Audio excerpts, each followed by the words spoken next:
Hello, everybody. Welcome to another episode of Accomplish, where we feature members of the community of older music professionals. And today we have manager Terry Reeves from Atlanta, Georgia, originally. So It's good to be with you. we're going to be talking about artist management and stuff like that. But you're from Atlanta. Yeah, grew up in Atlanta. I lived there most of my life, with the exception of a couple of years here and there. And I now live in Morgan County. Moved out there to be close to my parents when my father became ill. Uh-huh. And so now they claim me. Oh, okay. And Morgan County, we're in Macon. Morgan County's between here and Athens, is that? It's basically straight north on 441. Oh, okay. So you go through Monticello and you go straight north on 441. And yes, it's about halfway between here and Athens. Yeah. Your occupation for many years was in the legal field. Yeah, I was a legal assistant and before that an office manager for many years in Atlanta, and I loved it, but I always knew there was something else calling me. Right. What did you do to make that calling happen? Make that transition. So I was always at concerts. I've been singing in the church choir and solos and weddings all my life since I was a little kid. Yeah, you told me that your family was pressuring you into being a vocalist as a career. Yeah, my grandmother used to always say, you're going to be the next Brenda Lee, but I never really pursued that. And at that time, I didn't know why. I now know why, because it wasn't my calling. So I worked for the law firm, and as I'm out at concerts, and I was involved in GABA, I'm one of the founding members of the Georgia Allman Brothers Band Association. So as I'm out and about, this one would ask me to help, and I started out doing some promo, and it grew. Okay. And so I was doing both for a while. I was working for the law firm and working the music business, and then I decided I would just quit one day. Up and quit this lucrative career. Yeah. And GABA has been around for 33 years now, and they put on a festival every September, honoring the Allman Brothers Band. And Right. so bands that you worked with through GABA started approaching you then. Yes. I have never sought after a client. I've never done that. Wow. I'm fortunate that I didn't have to. Yeah. But yeah, so there were a couple of bands that asked me to work with them, and I even did a little work with Devin Allman years ago, doing some little promo work. It was an intern type thing. It was not really official. I just started doing that and went out to hear him, and the young band that I was working with, Tony Tyler from Macon, he was playing some gigs with Devin. I got Devin to let him open up for him. Yeah. And so I was just doing a little promo work, and then Willie Perkins comes into the picture. Yes. And Willie Perkins was the road manager for the Allman Brothers. Then he went on to manage Sea Level and Greg Allman and other acts. others. He brought Greg Allman back Yes, he did. from a dead career. Yeah. And so he asked me if I would book Tony. Yeah. And I said, well, I've never really done it, but can't be that hard. I love music and I'm eager. And so he helped me, and I learned by trial and error. And in no time, I was being called by other artists. Well, that's cool. And you've given up a performance career for the business side, and not many people do that. And we definitely need more people on the business side these days. Yeah, there's definitely a shortage of management and booking agents at this level. Yes. Not the big boys Right. and the big girls, but you've got those big agencies, and then there's this massive drop off. Yeah. And there's only a few of us. There are more now, and there were very few females when I started. Yeah. Well, and we'll touch on the female thing. I've got good news as far as that's concerned.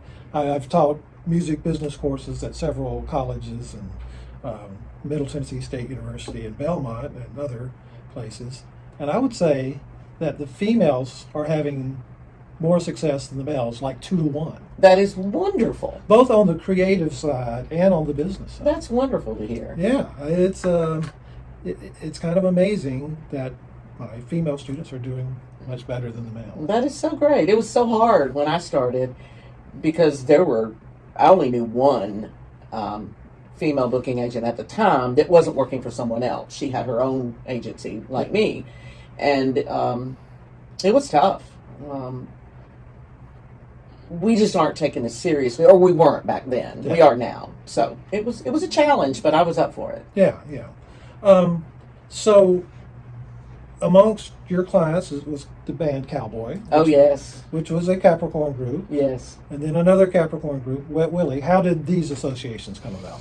Well, I first started working with Wet Willie. I first started working for Jimmy Hall. Jimmy does some solo work and with his own band, and then he works with Wet Willie. So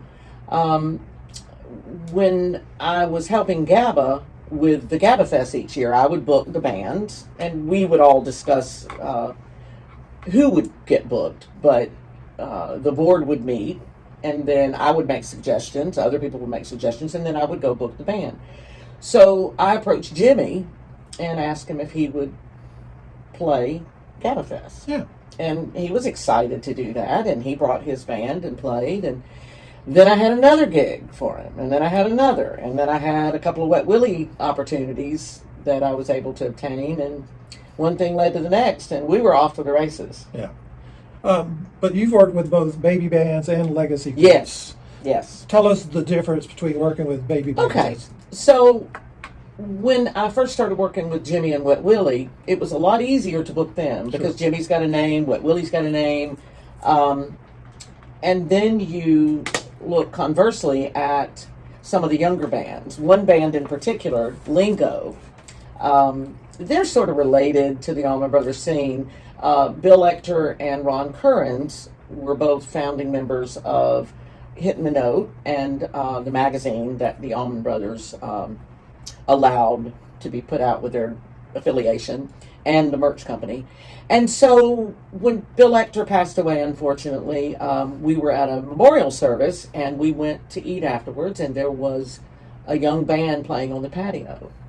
And I don't think they were even getting paid, and they were so good. And so Ron asked me if I'd work with them, and I said, no, I can't. I've got like 10 bands at the time. Sure. And half of them were young bands, which requires a lot more work. So one thing led to the next. I couldn't get them off my mind, and so I started working with them. And they're a great band. They pretty much all went into business once they graduated. They were young. They were still in high school, I believe. Yeah. And I worked with several others, some bands that had been around a while but didn't have a whole lot of success. And so it was a challenge, and we all became like family, and we worked together. Right. They did their part, I did my part for the most part.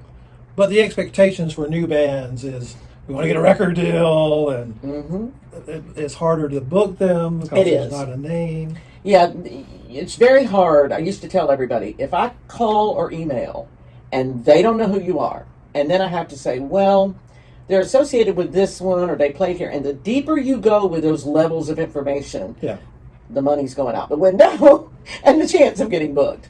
But we managed to do that. I mean, most of my band stayed busy. Yeah. Well, let's talk about specifically Cowboy. Okay. Let's do. I love them. They were, like I said, on Capricorn back in the 70s, and it was Tommy Talton and Scott Boyer and other people along the way. So, and both Tommy and Scott have passed now. Yeah. Tragic. Yeah. Were they looking to be booked a lot, or what was their situation? Well, first Tommy approached me. Okay. Scott lived in Muscle Shoals, and Tommy was closer. And Tommy and I ran into each other all the time in the same circles. I used to go hear the Capricorn Rhythm section play. They first played here in Macon when they got back together. Okay, and that was Tommy and Paul Hornsby and Johnny Sandlin.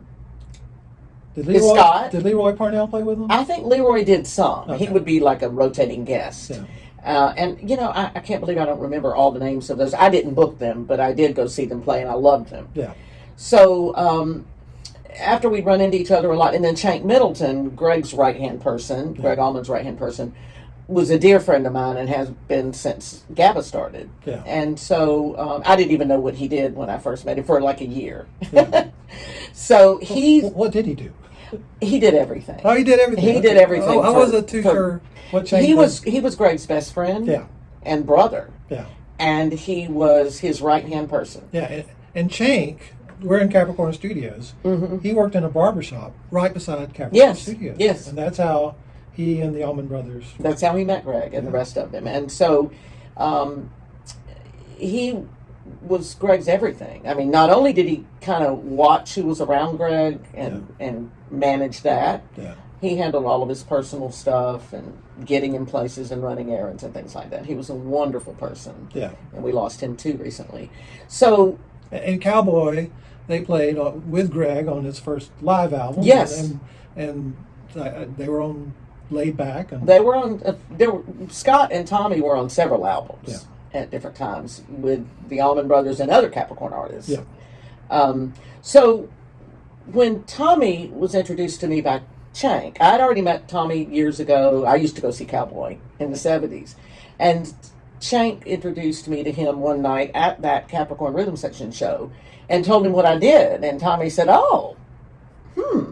So we started talking, and he asked me to book him. And he came over to my house with his beautiful wife, Patty. And we started talking, and he asked me if I would work with him, and I said, I will. I can't promise you anything, though. I don't know what this is going to involve, but I can promise you I'll work hard, and I can promise you that I love your music so much, and I want more people to hear your music. And what was the reception from venues and stuff like that? So first it was just Tommy and the Tommy Talton Band. Okay. And that was at times a challenge. Yeah. Because Cowboy is one of the most underrated bands in the country. And they're wonderful, but they never really had a big name. They had a very strong, supportive fan base, but it wasn't huge. Yeah. They started taking off at the tail end of Capricorn, unfortunately, and that's what happened with them. Yeah, and they had brushes with success because of the Dwayne Allman Anthology That's album. right. And like I said, the Greg Allman first live album. And they wrote several songs that were cut by Greg Allman and Eric Clapton. And Derek Trucks is a huge fan of Tommy Talton. When he was a kid, he would get his dad to take him to hear Tommy play in Jacksonville. Anytime Tommy played down there, he wanted to go because he loved Tommy's guitar playing and slide. Yeah. So later in life, Derek and Tommy played some together. Yeah. All right. Wet Willie. Let's talk about Wet Willie. Let's do. Wet Willie was always a fan favorite. Recorded 5 or 6 albums here at Capricorn. Well, back to Tommy Talton for just a second, though. Tommy, before he passed away, recorded an album here at Capricorn. He did. That will be released in November of this year. I hope. Which is 2025.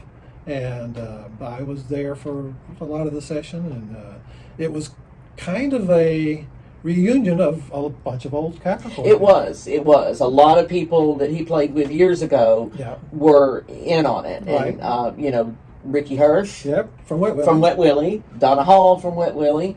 I wasn't able to be here because I was caring for my father and my ill husband, but I'd get reports all the time, almost every day. Yep, and Chuck Lavelle and Randall Brown. Yeah. And I've got several pictures I took when they were doing the session. I got a picture of Tommy, too, that I'll include here. All right, Wet Willie. When did you first hear of Wet Willie? Oh, goodness. When I was in high school. Oh, yeah. Oh, yeah. I mean, I heard that when I was in high school. We used to go on, and I asked Jimmy about this all the time. We would go on New Year's Eve to the World Congress Center, and it would be Wet Willie, Charlie Daniels. I don't remember all the other bands, several Southern rock bands. Sure. Wet Willie wasn't a Southern rock band, but they were classified as such because of their affiliation with Capricorn. Yeah. But it was several Southern bands, and it would be a big New Year's Eve concert. And so that was my first time hearing them live, and that was probably in 75. Yeah. And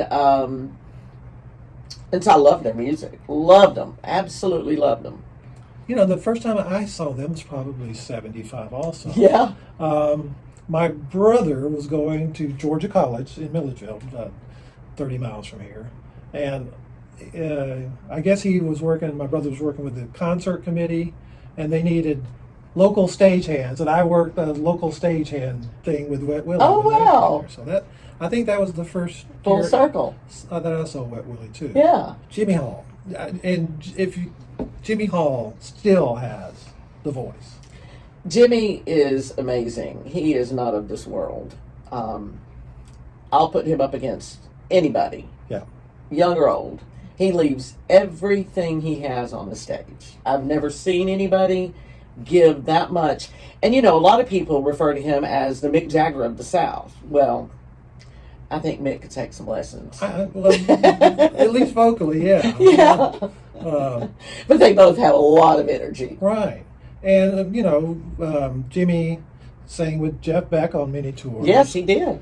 And actually, that association started, I think, when Wet Willie was on tour with one of Jeff Beck's groups.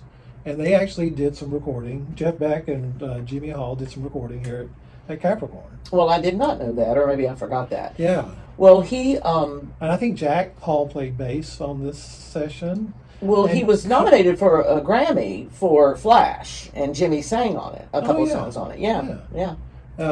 Cozy Powell was the drummer, and Paul Horsby may have played on that session too. So, what did you do right in all this? What was you career-wise? Yeah.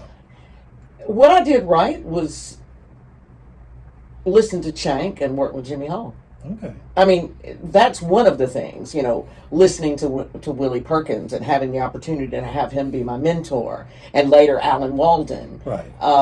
Working with Tommy and Cowboy. Those were the top things that I did right. Yeah. In addition to just working really hard around the clock and having this desire and drive to get it done. Yeah. I had people say in the beginning, "Oh, she'll never do this." And I heard it. And I didn't push back at all. I just worked that much harder. And they're all eating their words. You're kind of retired now. I said I was going to retire once. My dad was diagnosed with cancer. And not long after that, my late husband was diagnosed with dementia. So I was caregiving all the time. And it was just hard for me to go on the road because at that time, I was on the road with Wet Willie several times a month. And then I was also on the road with Tommy Talton. I had Tommy and sometimes Cowboy. We were going to festivals. And I had to come off the road. I don't like to... I'm a control freak. Uh-oh. So I don't like to leave that up to somebody else. Yeah. So it's hard for me to book a concert series, to book a band, and not be there. Yeah. And not do everything, or at least oversee everything. Right. So I had to come off the road, and I had to back off some and take care of my family. Yeah. And I've just in the last few years started doing more and more. And you head up a concert series in your hometown. I do. Of Rutledge. I do. I promote the Rutledge Summer Concert Series in Georgia, and it's in Morgan County, where Madison, the historic town, is the county seat.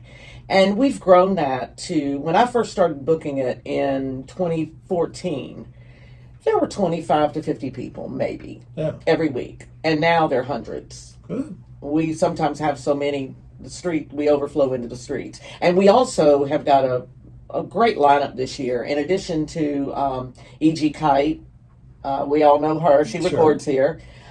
We've got a great bluegrass Americana band this year, Darren and Brooke Aldridge. Brooke is 4-time Female Vocalist of the Year for the IBMA, International Bluegrass Music Association. And I've had Otis Redding III play there. I've had Jack Hall and his band. Randall Bramlett has played there, exactly. So we've really grown that, and I'm very proud of the work I've done there, and I'm very proud of that series.